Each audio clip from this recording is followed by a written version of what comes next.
Antes da nossa entrevista com o deputado Raul, vamos com uma importante notícia de saúde do grupo Neurocol.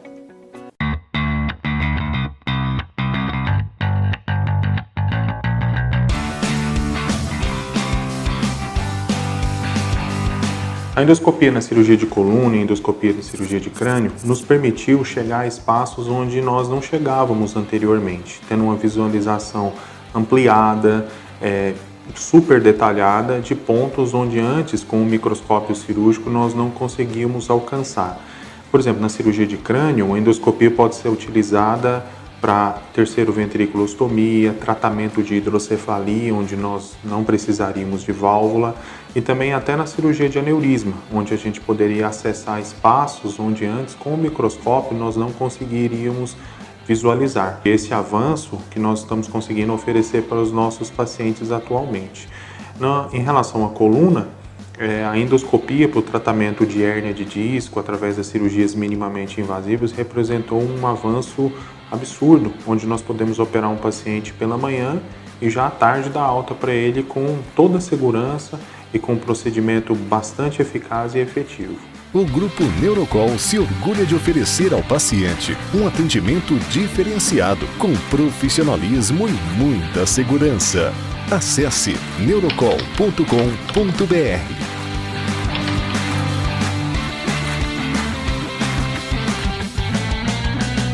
Estamos recebendo hoje aqui no Direto de Brasília o deputado Luiz Carlos Raul, que é lá de Cambé, ex-prefeito, ex-secretário de Finanças lá do estado do Paraná e relator, talvez, da reforma mais importante que esteja em debate no Congresso Nacional, que é a reforma tributária. Deputado Luiz Carlos Raul, um prazer recebê-lo novamente todo aqui meu. no Uma alegria muito grande estar aqui com vocês.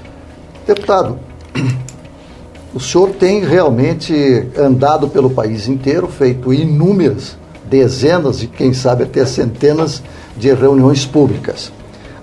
O senhor chegou a um projeto que consiga nos explicar por que no Brasil o pobre paga mais imposto que o rico? Sim. Primeiro, dizer que a minha maratona, né, minha peregrinação pelo Brasil, que é um apostolado de 135 palestras, 180 reuniões técnicas de trabalho e milhares de entrevistas que estão, se você acessar na internet Raul Tributária, dá mais de 60 mil inserções.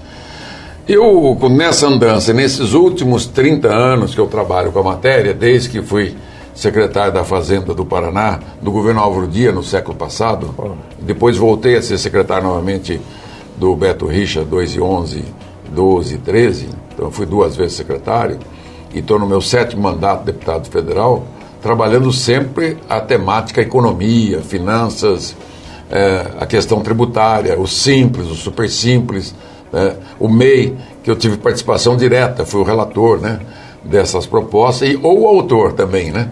E também da lei do ICMS, que eu fui o relator, da lei 8796, que é a chamada lei da exportação, a lei Candir, né? E outras leis que eu já fui relator ou autor dela nesses últimos 27 anos. O diagnóstico, vamos dizer assim, o Brasil é um paciente enfermo na UTI econômica do mundo. É a 8ª, 9ª economia do mundo, mas é um país encalacrado que não consegue crescer, não consegue prosperar, e não crescendo, não prosperando, não tem como distribuir riqueza. E com isso afeta o desemprego, né, que é muito grande, 13, 14 milhões de desempregados, mais de 20 milhões de subempregados. A renda do trabalhador caiu nesses últimos anos. Então, eu faço uma análise que eu mostro na minha palestra, que é de 1 hora. Durante 50 anos o Brasil cresceu a taxas de 6,3% ao ano, de 1930 a 1980.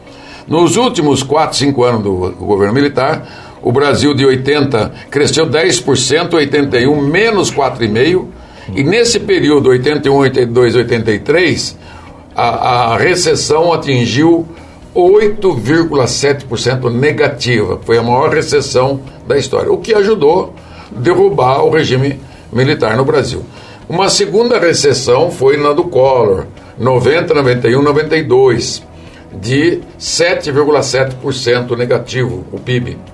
E a terceira, que é a segunda maior recessão, a da Dilma, 14, 15, 16, que nós regredimos 8,5% do PIB. Ou seja, enquanto que o mundo cresce a 3,2%, 3,1% em média, quer dizer, o que é o PIB? A soma da produção de todas as mercadorias, dos bens e serviços durante o ano inteiro, né? De todos os 207 milhões de pessoas. Então nós regredimos 3 vezes nesses últimos 37 anos. Mas assim, o senhor diz que quer acabar definitivamente esse emaranhado de tributos. Sim. Qual é a expectativa de realmente poder realizar isso aí? Também didaticamente, você tem 3 bases tributárias conhecidas no mundo: a propriedade, a renda e proventos de qualquer natureza, e o consumo.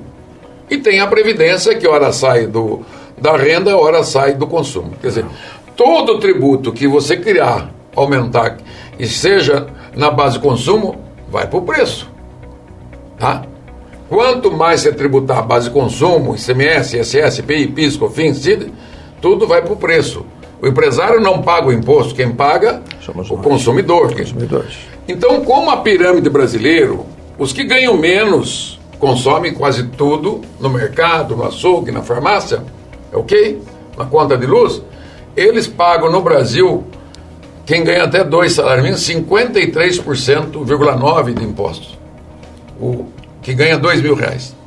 Quem ganha acima de 30 salários, 30 mil, apenas 29%. Ora, se a arrecadação é 33, 34, quem é que está pagando mais imposto do Brasil? Os pobres. Sim. Mesmo aquela pessoa do Bolsa Família que dá R$200 por mês, ele tem 53% de imposto direto e indireto. Então, a nossa proposta, feito o diagnóstico da regressividade, do caos tributário, é olhar para o mundo, para a Europa, Estados Unidos, Canadá, e adotar um modelo simplificador, harmonizado nesta linha. O objetivo da minha proposta é fazer o Brasil se tornar um país competitivo e voltar a crescer a 5, 6, 7% ao ano, simplificando o sistema tributário. Mas é muita ousadia dizer, não é.